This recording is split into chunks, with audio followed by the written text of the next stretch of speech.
ओम श्री गणेशाय नमः। ओम नमः शिवाय। नमस्कार प्रिय भक्तगणों, आज 17 नवंबर है और आज से छठ महापर्व के पावन पर्व की शुरुआत हो गई है। छठ पर्व का तीसरा दिन सबसे खास होता है क्योंकि इस दिन महिलाएं 36 घंटों का निर्जला व्रत करती हैं। संध्या में डूबते सूर्य को अर्घ्य दिया जाता है तो अगले दिन उगते सूर्य की पूजा होती है और उन्हें अर्घ्य देकर इस व्रत का समापन किया जाता है। छठ पर्व मुख्य रूप से बिहार, झारखंड और पूर्वी उत्तर प्रदेश में मनाया जाता है। इस पर्व को डाला छठ, सूर्य षष्ठी और छठ पूजा आदि नामों से जाना जाता है। इस त्योहार में मुख्य रूप से भगवान सूर्य और छठी माता की पूजा होती है। छठ व्रत पूरा करने से पहले इसकी कथा पढ़ना एवं सुनना बहुत ज़रूरी है। इसके बिना छठ पर्व अधूरा माना जाता है। तो चलिए आज हम छठ व्रत की पौराणिक कथा का श्रवण करते हैं। कथा को शुरू करने से पहले प्रेम से बोलिए छठी मैया की जय, सूर्य नारायण की जय। पौराणिक मान्यता के अनुसार राजा प्रियव्रत और उनकी पत्नी मालिनी संतान सुख से वंचित थे। इस बात से राजा रानी काफ़ी दुखी रहते थे। एक दिन उन्होंने संतान प्राप्ति के लिए महर्षि कश्यप से पुत्रेष्टि यज्ञ करवाया। महर्षि ने यज्ञ संपन्न करने के बाद मालिनी को खीर दी। खीर का सेवन करने के बाद मालिनी गर्भवती हो गई और 9 महीने बाद उसे एक पुत्र की प्राप्ति हुई, लेकिन दुर्भाग्य से उसका पुत्र मृत पैदा हुआ। ये देखकर राजा रानी बहुत दुखी हो गए और निराशा की वजह से राजा ने आत्महत्या करने का मन बना लिया।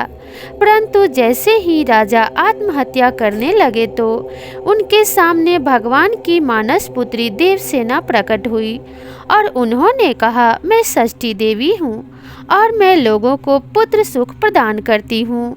जो व्यक्ति सच्चे मन से मेरी पूजा करता है उसकी मैं सभी मनोकामना पूर्ण करती हूँ। यदि राजन तुम मेरी विधि विधान से पूजा करोगे तो मैं तुम्हें पुत्र रत्न प्राप्ति का वरदान दूंगी। देवी के कहे अनुसार राजा प्रियव्रत ने कार्तिक शुक्ल पक्ष की षष्ठी तिथि को देवी षष्ठी की पूजा की। इस पूजा के फलस्वरूप रानी मालिनी एक बार फिर से गर्भवती हुई और ठीक 9 महीने बाद उन्हें एक सुंदर पुत्र की प्राप्ति हुई। इस प्रकार से छठ का परंपरा आरंभ हुआ। छठ पूजा के संदर्भ में कई कथाएं प्रचलित है। पौराणिक मान्यताओं के अनुसार छठी मैया को सूर्य देव की बहन और ब्रह्मदेव की मानस पुत्री माना जाता है। इनका नाम षष्ठी मैया है, जिन्हें आम बोलचाल की भाषा में छठी मैया या छठ मैया भी कहते हैं। छठ पूजा में सूर्यदेव के साथ इस देवी का पूजन होता है। एक प्रकार से सूर्यदेव और छठी मैया भाई बहन हुए।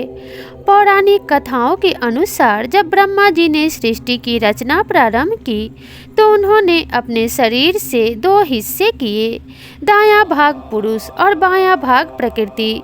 प्रकृति के छठे भाग से षष्ठी देवी की उत्पत्ति हुई। इनको देवसेना भी कहा जाता है। जो व्यक्ति षष्ठी देवी की पूजा करता है उसके मन की मुराद अवश्य पूरी होती है।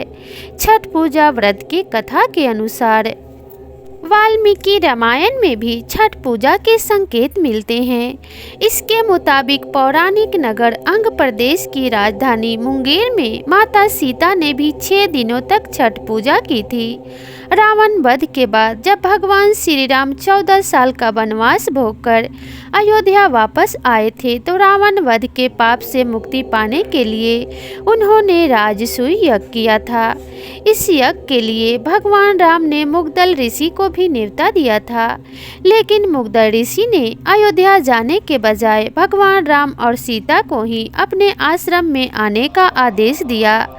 ऋषि आज्ञा पर भगवान राम और सीता खुद जब वहां पहुंचे तो ऋषि मुग्दल ने उन्हें पहली बार छठ पूजा का महत्व बताया था।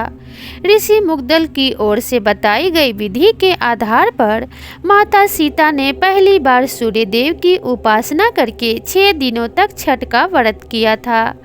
माना जाता है कि माता सीता के द्वारा ही बिहार में छठ पूजा का प्रचलन हुआ और तभी से इस पर्व को मनाया जाने लगा।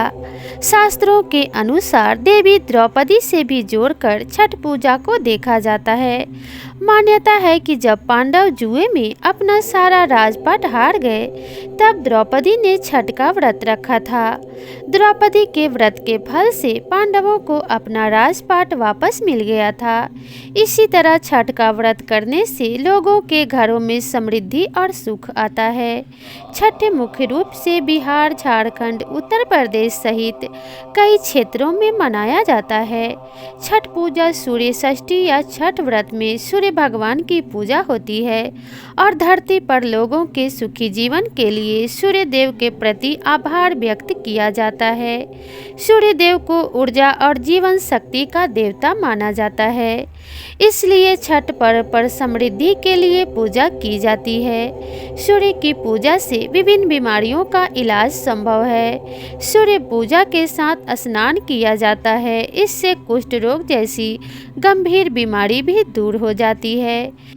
छठ पर्व परिवार के सदस्यों और मित्रों की लंबी उम्र और समृद्धि के लिए भी मनाया जाता है, तो सभी को छठ पर्व पूरी आस्था और श्रद्धा के साथ मनाना चाहिए।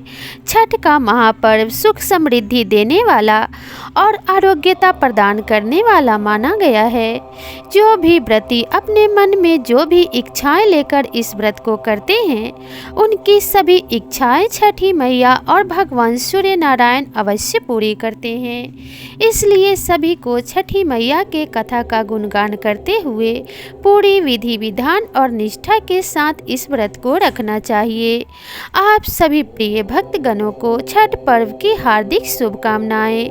यह छठ पर्व आपको शुभता और आपकी मनोकामनाएं पूरी करने वाला हो। इसी कामना के साथ आपसे विदा लेते हैं। मिलते हैं अगले वीडियो में नई कहानी के साथ। तब तक के लिए राधे राधे।